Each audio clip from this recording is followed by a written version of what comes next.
Dua kelompok warga di Kelurahan Mancani, Palopo, Sulawesi Selatan terlibat tawuran. Polisi melepaskan tembakan peringatan dan gas air mata untuk membubarkan tawuran tersebut.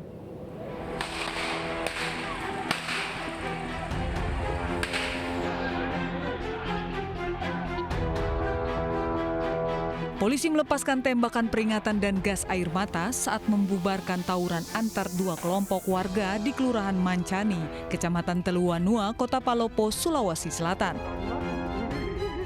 Saat membubarkan tawuran, polisi harus ekstra hati-hati karena kondisi di lokasi gelap serta banyak warga berkumpul. Dua kelompok warga saling serang dengan menggunakan anak panah dan senjata api rakitan. Tawuran di wilayah ini sudah sering terjadi dan menyebabkan korban jiwa. Ibu-ibu dan warga yang berada di lokasi sempat memprotes polisi dan menolak sejumlah motor milik terduga pelaku disita.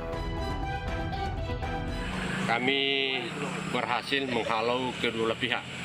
Namun memang kendala kami karena situasi gelap. Ya, kemudian perempuan juga banyak yang masuk di tengah jalan. Itu kendala kami. Sehingga kami sampaikan bahwa tolong dibukakan aset untuk kendaraan karena ini Trans Sulawesi. Pasca tawuran, kondisi di lokasi sudah kondusif dan arus lalu lintas sudah kembali normal.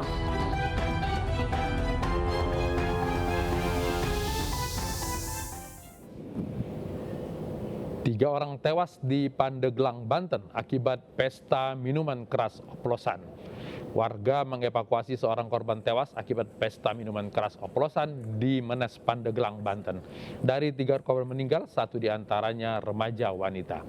Miras oplosan dibuat dengan mencampurkan alkohol kadar 70% dengan minuman bersoda. Polisi menangkap dua pelaku yang meracik miras tersebut. Menurut pengakuan pelaku, mereka membeli 5 liter alkohol dari toko online seharga Rp100.000.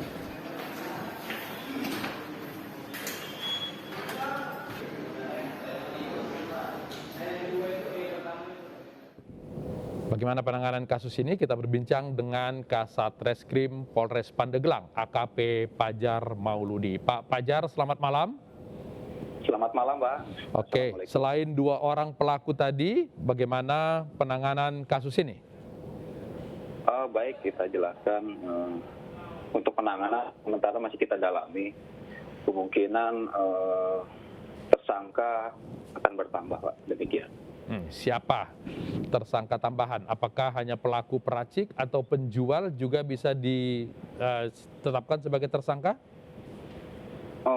Di sini dari keterangan kedua pelaku kita dapatkan lagi satu temannya juga ikut mencampurkan minuman dan yang ikut inisiatif bahwa membeli alkohol di salah satu toko online dengan kadar 70%. Tadi disebutkan bahwa alkohol yang dibeli itu ada sebanyak 5 liter. Pesta miras ini diikuti berapa banyak orang? Untuk pesta tersendiri diikuti kurang lebih 20 orang, Pak. Yang masuk rumah sakit satu, alhamdulillah kondisi sekarang sudah mulai membaik. Oke, ada seorang gadis remaja yang ikut serta dalam pesta miras ini dan menjadi korban. Bagaimana kebiasaan orang di sana? Apakah ini hal yang biasa terjadi, pesta miras seperti ini? Untuk kebiasaan, dari keterangan saksi-saksi yang kita dapat, mereka memang sudah terbiasa mengkonsumsi minuman keras. Namun untuk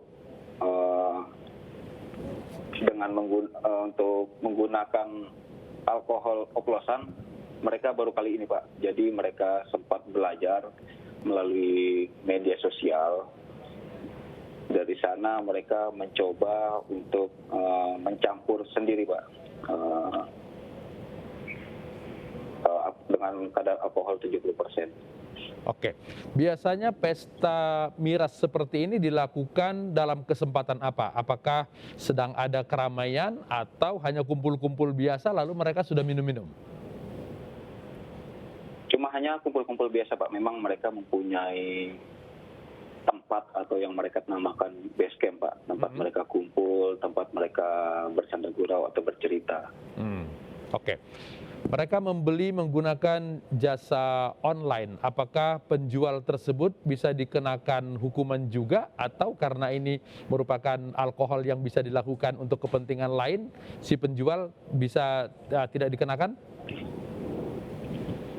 Untuk penjual kita masih dalami, mereka membelinya itu baru kita dapat di tanggal 2 dan di tanggal 5 dari data elektronik. Mereka pertama kali membeli dengan 2 liter, kemudian di tanggal 5 itu mereka membeli 5 liter. Jadi untuk transaksi online-nya kita dalami, Pak. Karena ada kehilangan nyawa, ancaman hukuman kepada pelaku pencampur miras oplosan ini seperti apa, Pak Fajar? Untuk pelaku, penerapan pasalnya kita terapkan ada 2 pasal, Pak, karena korban satu perempuan masih di bawah umur. Di situ kita menggunakan Undang-Undang Nomor 35 Tahun 2014 tentang Perlindungan Anak, dan juga kita masukkan pasal 204 ayat 1 dan ayat 2 dengan ancaman kurang lebih 15 sampai 20 tahun. Oke.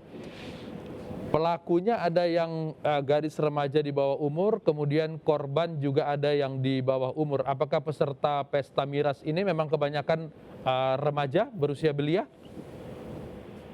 Saya luruskan untuk korban, Pak, untuk korban yang di bawah umur, Pak. Untuk pelaku pencampur, pembeli, dan yang memberikan semuanya sudah dewasa, kurang lebih dari umur 22 tahun sampai 25. Oke, baik. AKP Fajar Mauludi, Kasat Reskrim Polres Pandeglang. Terima kasih sudah berbagi di iNewsroom. Selamat malam. Polda Metro Jaya menangkap 10 tersangka kasus narkoba. Mereka merupakan pembuat dan pengedar narkoba jenis sabu hingga tembakau gorila. Penangkapan 10 tersangka ini merupakan hasil dari operasi yang dilakukan Satuan Narkoba selama 2 minggu. Selain menyita barang bukti sabu dan pil ekstasi, polisi juga membongkar 2 home industri tembakau gorila atau tembakau sintesis. Para tersangka juga mengedarkan narkoba lintas provinsi Jakarta dan Jawa Barat. Teman-teman narkoba terus masih bergerak melakukan penyidikan, pengungkapan. Ya. Sudah cukup banyak, bahkan ini dalam kurun waktu 2 minggu bisa mengungkap dan mengamankan 10 orang tersangka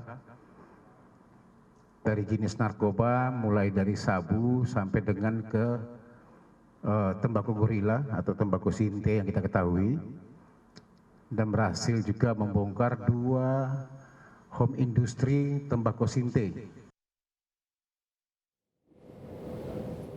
Nenek berusia 82 tahun sukses mengembangkan usaha makanan tradisional di tengah pandemi COVID-19. Informasinya usai jeda.